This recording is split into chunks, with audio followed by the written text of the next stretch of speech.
Muito boa noite a todos. Aqui é o professor Luciano para mais uma live. Hoje iremos refletir um pouco a respeito de um livro muito interessante de Alexandre Costa. Bem-vindo ao Hospício. Tá? Deixa eu botar aqui para vocês verem. Bem-vindo ao Hospício, tá? Eu, de uma forma assim muito resumida, eu diria que a conclusão básica desse livro é bem-vindo ao comunismo, né? De uma forma invertida, tá? Eu vou explicar algumas coisas e talvez não dê tempo de ver tudo, aí vai ter uma segunda parte, tá bom? Então, gostaria de saber se o áudio tá bom, tá? Está tudo ok para vocês ouvirem bem a minha exposição e, se possível, compartilhar aqui a nossa live, tá? Pois vai ser interessante. E eu deixei aí nos comentários se o que você acha sobre o desarmamento e a redução da maioridade penal, tá? E se você acredita que o comunismo acabou, né? Esses são alguns tópicos que o livro apresenta, tá? Esse livro aqui, Bem-vindo ao Hospício, apresenta algumas coisas, tá? Que eu destaquei aqui. Então, nós vamos ver aqui um resumo geral, mas assim, de uma forma que você vai receber um conteúdo de qualidade e poder aí ter mais argumentos contra o socialismo, contra o marxismo cultural, contra a ideologia de gênero, contra algumas ideologias que anticristã, tá? Que não tem sentido se você conseguir raciocinar, tá? Sem um método de Paulo Freire, tá bom? Então tá aqui uma dica de livro. Caso você puder comprar, compre, pois vai ser grande utilidade. Eu diria que é uma introdução, tá? Porque ele trabalha aqui diversos tópicos e temas, mas ele não vai se aprofundar muito em todos eles, porque cada um desses tópicos requeria outros livros, tá? Então eu diria que é um livro básico, um livro introdutório, tá? É um livro no aspecto de uma ciência social, tá? De umas ciências sociais, para você perceber um pouco, tá? E começar a caminhar nesse sentido, tá certo?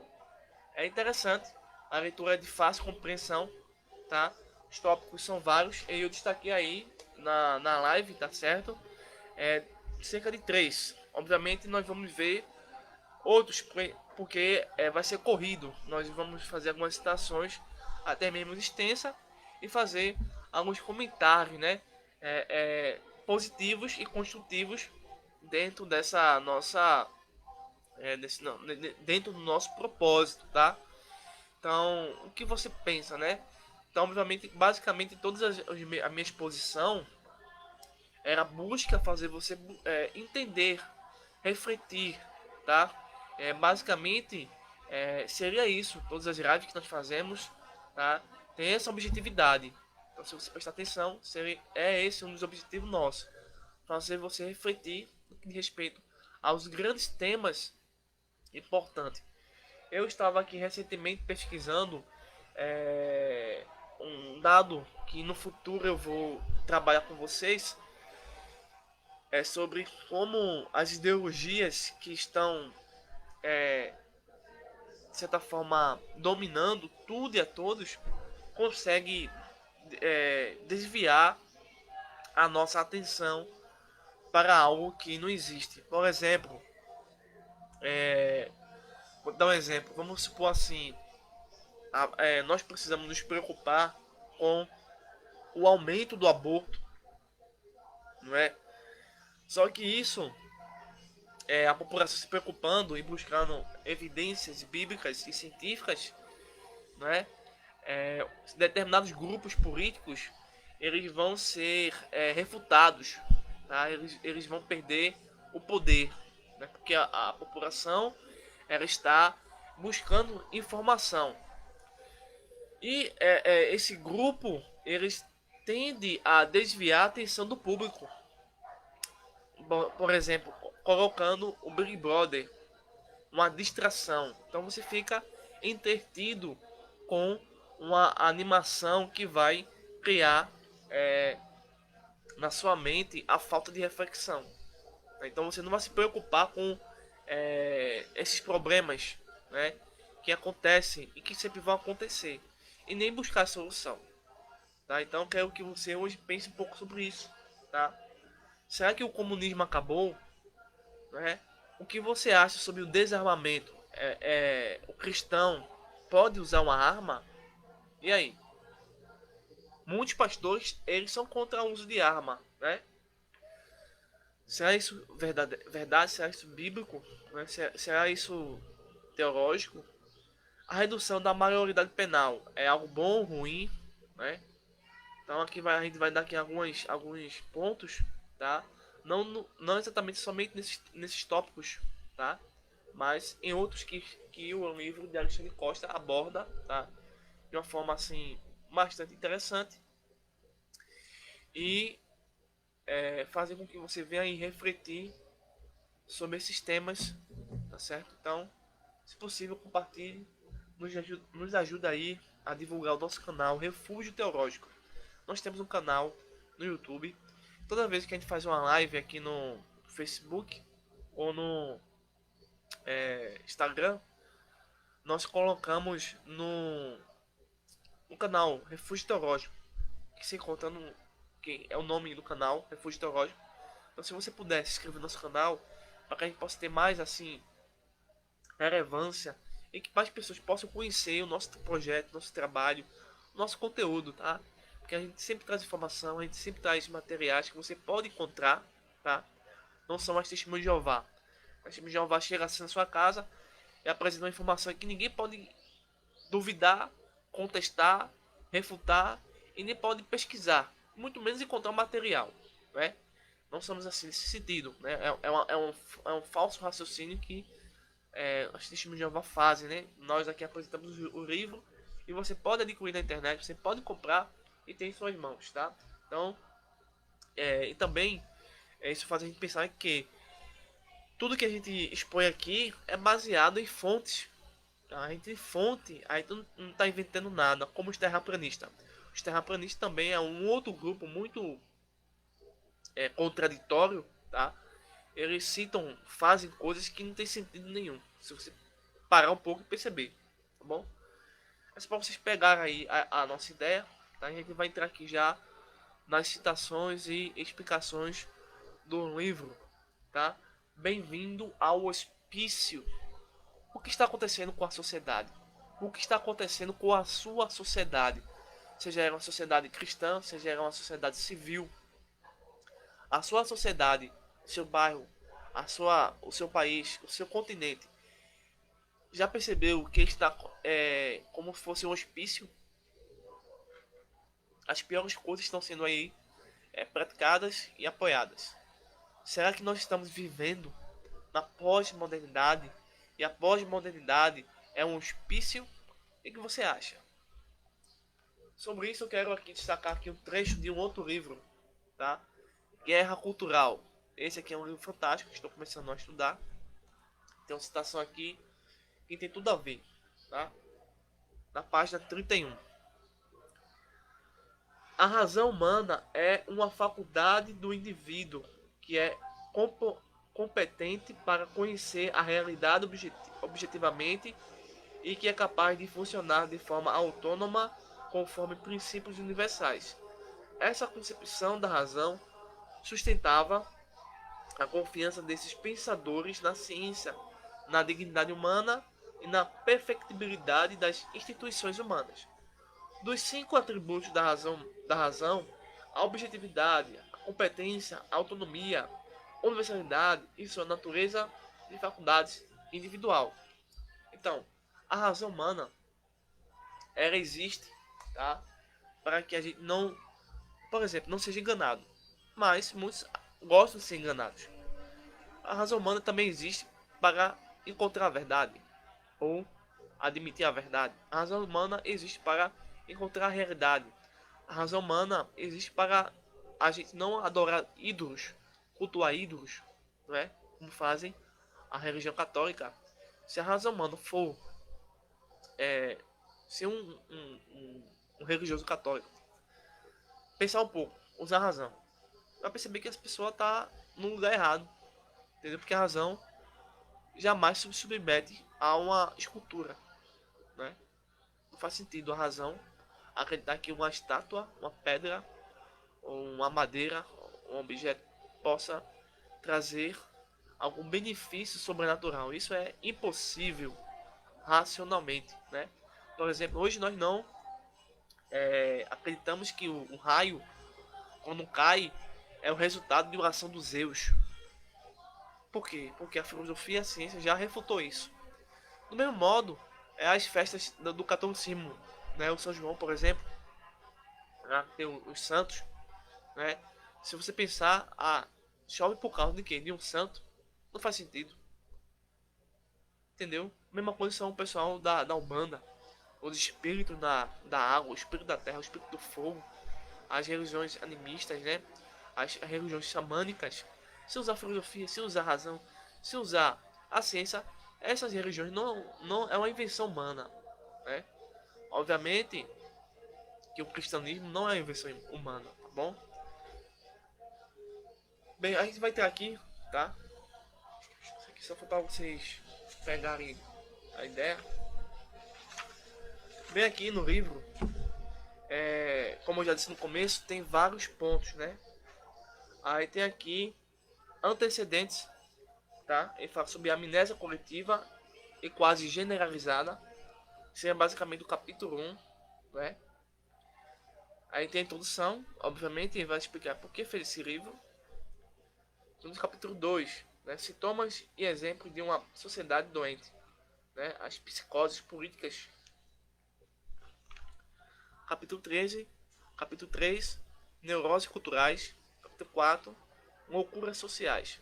Ou amigos do Rivotril. Por fim, as conclusões. Aqui ele vai abordar diversos assuntos, né? Como por exemplo, História do Brasil, que é possível um livro como esse, fino, ele faça leitura, conseguir expor tudo, porque é uma introdução, tá certo? Ele fala sobre o período da Idade das Trevas, tá? A Inquisição, as Cruzadas, sobre ciência e a Igreja, né? História contemporânea, o governo militar, e assim por diante, sobre democracia, monarquia, anarquia, capitalismo, economia, né? Socialismo, comunismo, fascismo, nazismo, a ideia de esquerda e de direita, e assim vai caminhando, tá? Porque ele quer que trabalhe aqui uma introdução e quer que as pessoas comecem a um estudo sobre política, sobre sociologia, sobre ciências sociais, já aqui tendo uma base, tá? Que é uma base para vocês pegarem tudo isso, tá? Aqui é um começo para vocês conseguirem evoluir.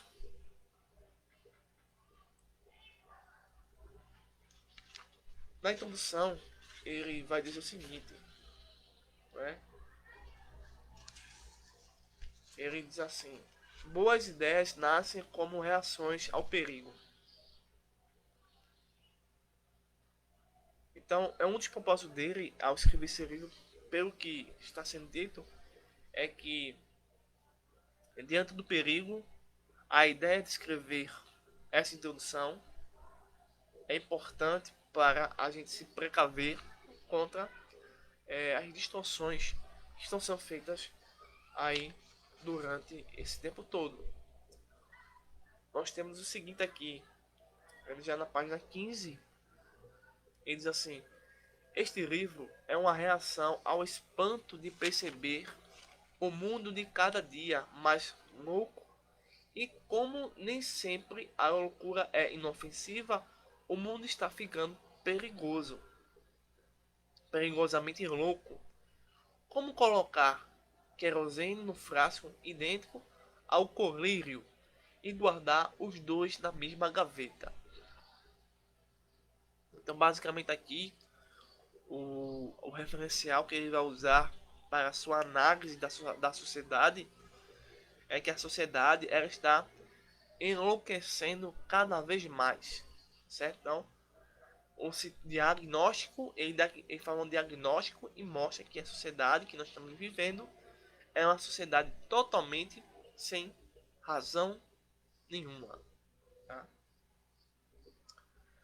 Toda definição de loucura sempre diz respeito a um conjunto de fatores que levam o indivíduo a entender o mundo que o cerca de forma diferente dos demais, ou pelo menos da maioria. Então, o estado de loucura, né, ele não está de acordo com a razão. Por exemplo, ainda que eu mostre vídeos, desenhe, faça experiência, é, consiga comprovar que o branco é branco e o preto é preto. Se essa pessoa estiver com sua mente submissa a uma ideologia, por exemplo, a ideologia da esquerda, ela nunca vai admitir que o branco é branco e o preto é preto. Se for admitir, admite para uma causa, né, para um combustível da sua posicionamento político, certo? Esse é o dicionário etimológico. Antônio Geraldo da Cunha diz que a origem da palavra loucura é obscura. O Aurélio diz que louco é o sujeito que perdeu a razão, que está fora de si, contrário à razão ou ao bom senso. Eu prefiro chamar de louco aquele que toma uma pedrada no peito e olha para trás para ver quem foi.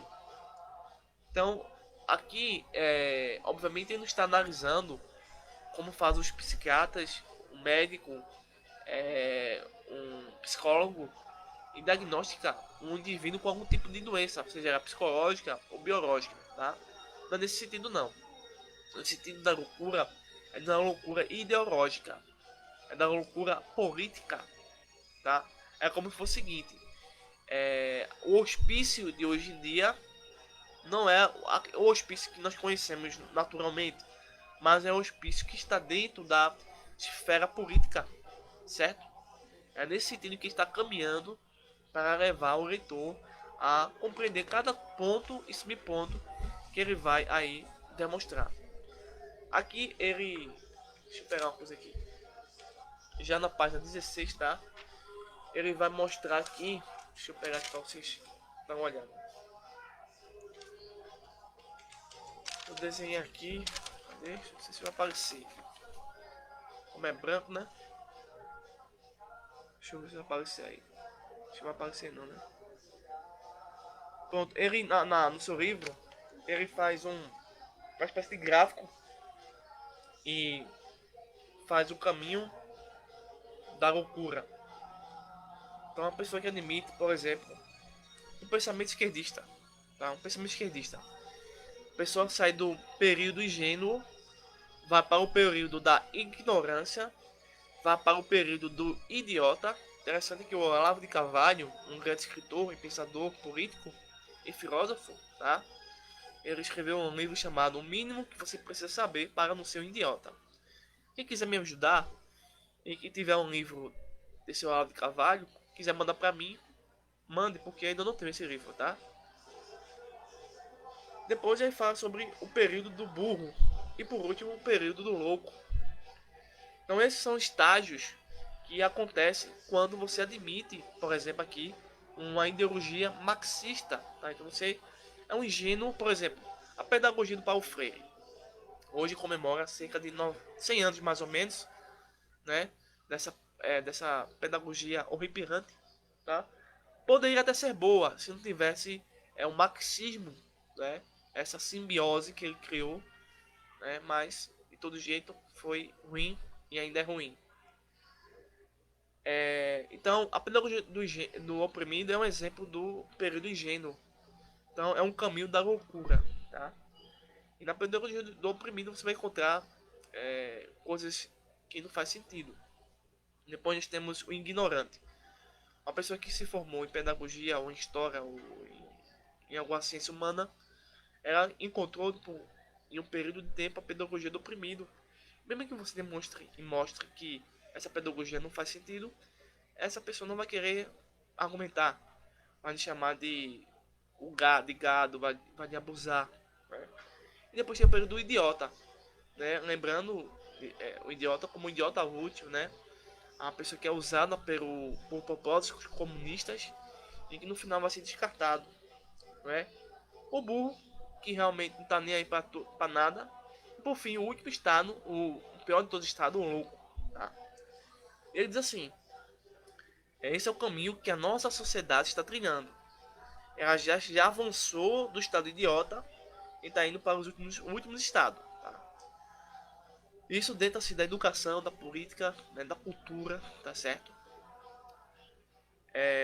Então, para começar, é preciso ingenuamente doar um dinheiro para uma ONG ambientalista. Depois, tem que ignorar que quase nunca os interesses declarados de uma proposta que corresponde aos seus reais objetivos. Tem que ser idiota o suficiente para acreditar que não existe argumento contrário ao seu pensamento. Para o próximo estágio é preciso um pouco de esforço. Tem que atingir um nível de burrice mais elevada, algo como ler algum livro de George Orwell e não perceber que ele está criticando exatamente aquilo que você defende. Por fim, o último estágio, ou a loucura propriamente dita, é uma espécie de soma de todas as etapas anteriores. Para ser louco é preciso um conjunto ordenado de atitudes, como por exemplo, acreditar, defender e argumentar a favor da proibição de sacolinhas de supermercado. Então, é um estágio que pouco a pouco nós estamos observando na sociedade. Tá?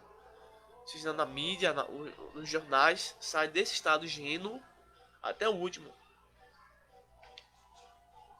Então ele demonstra aqui que já no século XX, né, os últimos 40, 50 anos, as ideologias e teorias científicas, né, que passaram a dominar o discurso público, né, o cenário público, né, aqui no Brasil, nesse período, tem como principal característica o afastamento da realidade. É justamente isso que evidencia que nós estamos numa época chamada pós-modernidade.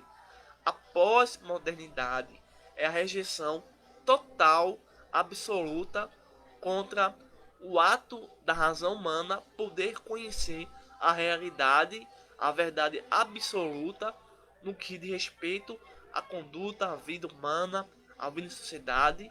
Tá? Então eles rejeitam a razão humana como algo bom que é capaz de criar coisas boas, tá? Não é uma rejeição superficial, pequena ou mínima, mas é total. A razão de pode razão é culpa, né? Em certo sentido, das grandes tragédias da humanidade. Então eles vão rejeitar a razão humana. Então, essas ideologias e teorias políticas que nós encontramos no esquerdismo, por exemplo, elas são um afastamento total da realidade, entendeu? Essa é a parte mais introdutória que ele trabalha.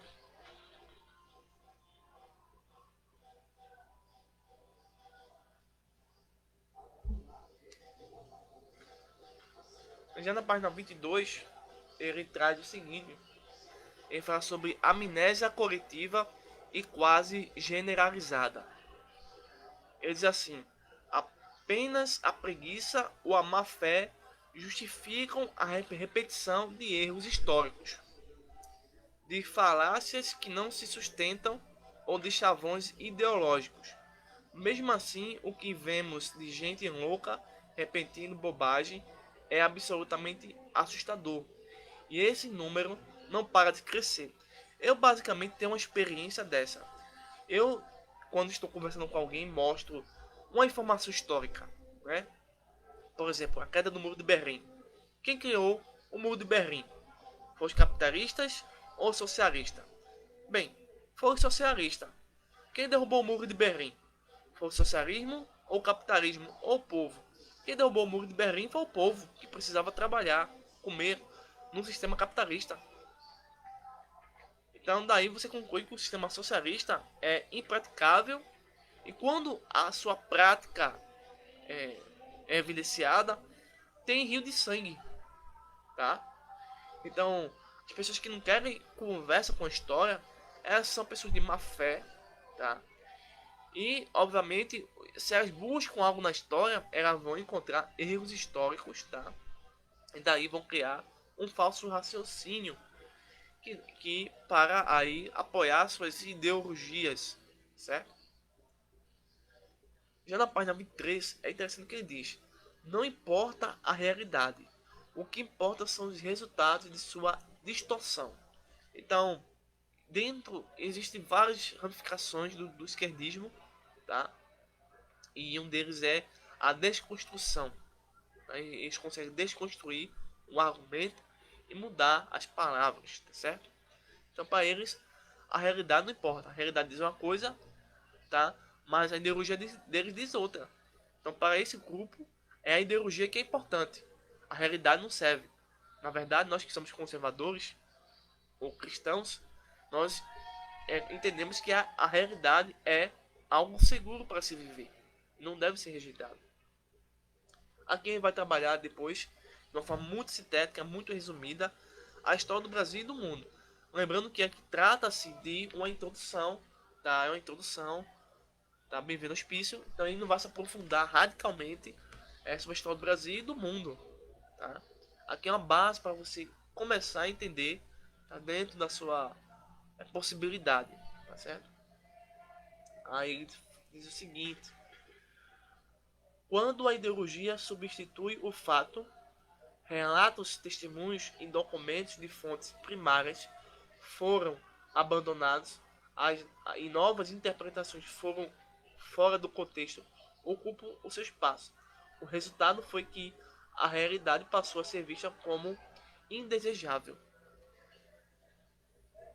Por exemplo, a questão do voto, né? O voto impresso, né? A questão aí por exemplo, da diminuir, né? A questão da vacina, né? E tantas outras questões, né? Sobre medicamentos, tá? Se você apresenta uma informação legível, tá? Que todos possam realmente conferir, tá? Se você apresenta um documento, né? Científico, filosófico, enfim, isso para esse grupo não serve. Então eles vão taxar isso de fake news. Algo que você está dizendo é fake news, é uma falsa informação. Então eles estão reescrevendo a história segundo sua ideologia. Não importa fonte, documento, não importa testemunhos, comprovações. O que eles querem é modificar o passado e assim criar um futuro em que a sua ideologia seja a única fonte para as pessoas conhecerem. Isso acontece muito nos livros didáticos. Nos livros didáticos, recentemente e até desde o período do domínio hegemônico do PT, os livros didáticos são recheados de ideologias, tá? Obviamente são superficiais, né? Não está tão aberto, mas tem. Aí ele inclusive diz isso. Além dos livros didáticos deturpados com a finalidade de criar ferramentas de ideologização, as universidades, a imprensa e a classe artística repetiram durante décadas o mesmo discurso, fazendo do povo brasileiro um dos mais ignorantes sobre a sua própria história. Há décadas estão nos entupindo de ideologia disfarçada de história. Então isso é triste, né? Você observar isso. Eles preferem a ideologia do que a ciência. Tá? Eu vou dar uma pausa aqui e vou ver se tem alguma pergunta aqui no chat. Tá? Só um minutinho, eu já vou continuar a exposição.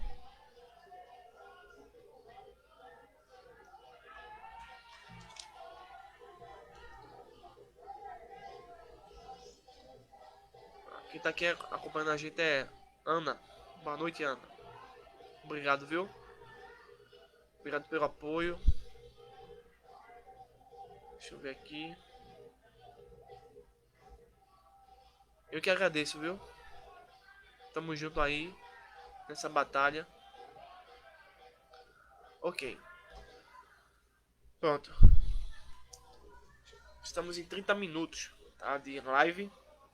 Daqui a 10 minutos nós terminamos. Então eu acredito que vamos ter a segunda parte do livro Bem-vindo ao Hospício, tá?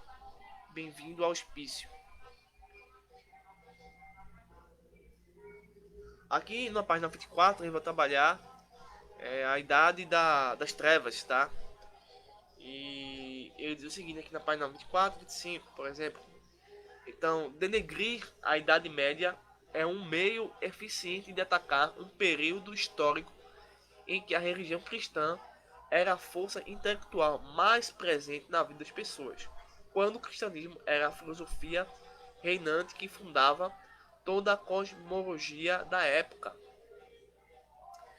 Então, o que acontece?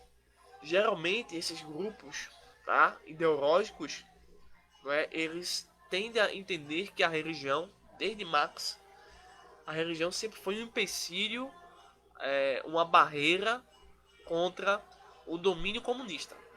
Quando o comunismo ou o marxismo, tá, ele realmente conseguiu poder, ele vai aí depois atacar e destruir a religião. A consequência disso é criar uma geração de ateus, tá? Ou seja, dar uma nova religião ao povo, uma religião mais humanizada, uma religião que se preocupa mais com o indivíduo, com ele próprio, tá? Mas obviamente não dando a mesma dignidade que se tem no cristianismo. É tanto que o direito humano original foi fundado e baseado pelo cristianismo. Mas o direito humano hoje, que as instituições privadas, particulares e os juristas, né, o pessoal que estuda direito, sabe que o direito humano hoje em dia não é mais o cristianismo, e sim o marxismo. Então, você vê a mudança, que no direito romano, que tinha bases cristãs, a vítima era totalmente assim prejudicada, e o Estado tem que estar junto, que tem que trazer a justiça, né, e o criminoso ser condenado. Ele é condenado com dignidade. Por exemplo, nos Estados Unidos, né, em outros países, você tem pena de morte, mas a pessoa é morta, tá, com dignidade. Já dentro do direito humano hoje, um indivíduo, seja vítima ou seja o criminoso, acontece o oposto. A vítima é a causadora do mal e o Estado tá nem para você. É tanto que confundem um cidadão inocente com um criminoso e abusam, né? E já a vítima é vista como um soldado em potencial para as causas esquerdistas. E ambos não têm o mesmo tratamento de dignidade, entendeu? Há uma diferença muito grande nisso. Por isso que eles vão atacar muito a religião, vão mostrar os erros das religiões, tá? Assim, é um ataque ad hominem, um ataque humano, não um ataque das ideias, né? Nós estamos fazendo aqui um ataque das ideias, do pensamento, da forma de pensamento. Aí, então diz assim, nunca houve nem haverá uma sociedade perfeita. Isso é importante ser reconhecido, porque no sistema capitalista, nada que o sistema capitalista crie será totalmente perfeito. Nada. Por exemplo, a religião é imperfeita, todos os sistemas humanos, eles são imperfeitos, tá? Mas isso não quer dizer que vá abrir brecha ou possibilidade para que algo supostamente mais do que perfeito venha existir. Porque não existe isso, mais do que perfeito. Certo? Deixa eu ver aqui. Eu estou aqui destacando alguns pontos, mas ele trabalha muita coisa sobre as cruzadas, a Revolução Francesa, na Igreja e a Ciência. Veja que ele traz aqui uma informação importante sobre o ataque. né, geralmente o comunista, o esquerdista, ataca a religião. Mas ele dá um ponto importante, talvez para as pessoas que até não saibam disso. Eles assinam na página 31. A igreja criou e disseminou os orfanatos, asilos, universidade e hospitais gratuitos. Promoveu a igualdade e a caridade, condenou a escravidão, o canibalismo, a exploração dos mais fracos e, para desespero dos seus inimigos, promoveu a ciência como ninguém mais ao longo da história. Então a igreja foi e é importante para a sociedade. Toda a sociedade, seja ela antiga, tá? Desde o período a Mesopotâmia, né, o berço da civilização, desde que o homem existe, sempre existiu religião, e a religião tem seu código de conduta, né, seja era coletivo, seja era religioso, seja né, não importa a esfera, sempre tem um código, tá? E serviu para o bem da sociedade. Isso é interessante. Mas dentro do cristianismo, tá? Dentro do cristianismo foi que se produziu mais resultado, tá? Entre as outras religiões. Porque o cristianismo sempre se preocupou na busca pela verdade filosófica, científica e racional. Obviamente houve erros, isso não podemos negar. Mas esses erros não apagaram os benefícios que são inúmeros que trouxeram para as sociedades. Isso não é pesado na balança, né, das pessoas que analisam a história. Aqui dá o exemplo da Igreja Católica, né, da época. Lembrando que a Igreja Católica, tá, gente, não é exatamente a Igreja Católica oficial. Pois havia uma Igreja Católica não oficial, tá, antes da sua formação.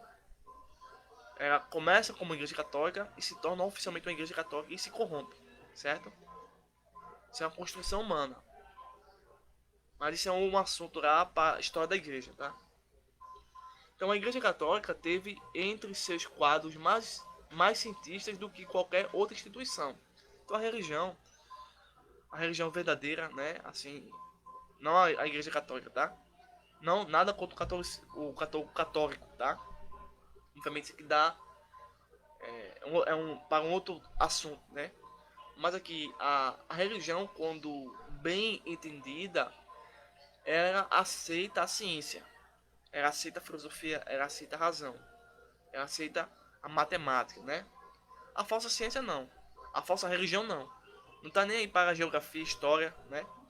Então, né, nesse período, tá, se desenvolveu grandes pensadores cientistas como Nicolau Copérnico, Gregor Mendel, Guilherme de Ockham, Roger Bacon, Agostinho, Alberto Magno e Tomás de Aquino e muitos outros, né?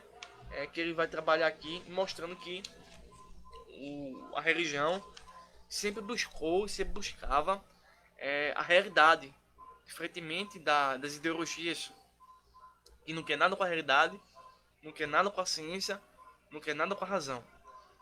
Já na página 34, ele vai trabalhar sobre história contemporânea, né? Então tem muita coisa aqui que, lembrando que ele está trabalhando o seguinte aqui nessas páginas, é que aqui no Brasil a história do Brasil e a história universal, sempre que um indivíduo traz benefício ou uma organização traz benefício para a sociedade que não é socialista, é traduzida aqui no Brasil como algo ruim. O cara fez 1 milhão de casa, mas era capitalista. Aí chega aqui no Brasil, não presta, entendeu? Basicamente isso. Então ele vai pegar algumas coisas do passado e vai mostrar, olha, se fosse um socialista, um marxista contando a história, ele ia perverter os fatos em favor da sua ideologia, tá? Ele não vai de acordo com os fatos, como a gente acabou de ver aqui. Aí traz aqui sobre Ronald Reagan e Margaret Thatcher, né? Então, deturpar os fatos no intuito de favorecer uma ideologia não é algo que ocorre apenas com as narrativas mais antigas. Na história recente, muitos absurdos são cometidos nos livros didáticos e diariamente pela imprensa, resultando em um povo com uma formação tão distante da realidade quanto o indivíduo que acredita ser o Napoleão. Aí ele traz o exemplo de Ronald Reagan e Margaret Thatcher, né? Eles são tratados aqui no Brasil como aberrações políticas que contribuíram para todos os males da civilização. Isso é uma grande mentira. É uma mentira, tá, que está sendo contada e se tornou verdade. Que na verdade o oposto é a verdade. Então esses são dois líderes respeitados e admirados na história dos Estados Unidos e da Inglaterra. Essa é a realidade. Veja que eles conseguem mudar. E muitos caem nesse jogo, né?